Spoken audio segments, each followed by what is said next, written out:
Tamil Nadu fibre net corporation limited திட்டம் 12,525 கிராமங்களை ஒரே ஜிபிபிஎஸ் அலைவரிசையோட இணைக்க 57,500 கிலோமீட்டர் ஆப்டிகல் ஃபைபர் அமைக்கும் நோக்கத்தை கொண்டிருக்கு.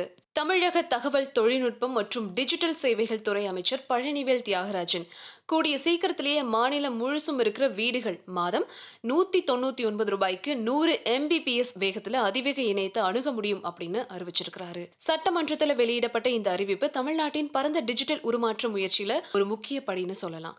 தன்னுடைய துறைக்கான நிதி உதவி குறித்த விவாதத்திற்கு பதில் கொடுத்த பழனிவேல் தியாகராஜன், மாநிலம் முழுக்க டிஜிட்டல் அணுகல் மற்றும் சமத்துவத்தை மேம்படுத்துறத நோக்கமா கொண்ட தொடர்ச்சியான நடவடிக்கைகளையும் கோடிட்டு காட்டியிருக்கிறாரு.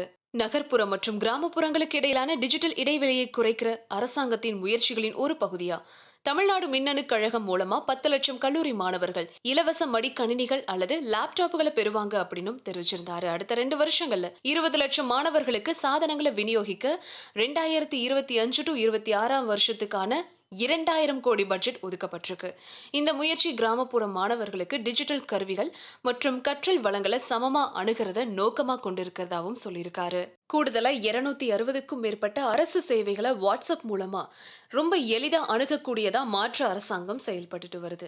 ஆரம்பத்துல பயன்பாட்டு பில் செலுத்துதல்கள் போன்ற 50 சேவைகள் அறிமுகப்படுத்தப்படும் அப்படின்னு சொல்றாங்க. மேலும் நலத்திட்டங்களுக்கான பயனாளிகளை அடையாளம் பார்க்கறது ஒழுங்குபடுத்துறதுக்காக ஆதாரோட இணைக்கப்பட்ட ஒரு புதிய தளத்தையும் அறிமுகப்படுத்தப்படும் அப்படின்னு சொல்லியிருக்காங்க.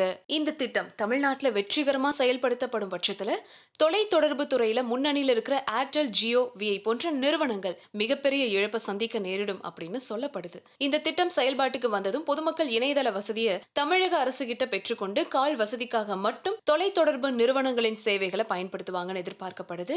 சோ இதனால அந்த மிகப்பெரிய நிறுவனங்கள் எல்லாமே ரொம்ப பெரிய இழப்பை சந்திக்கலாம் அப்படின்னு சொல்லப்படுது. எதுவா இருந்தாலும் பொறுத்திருந்து பார்க்கலாம்.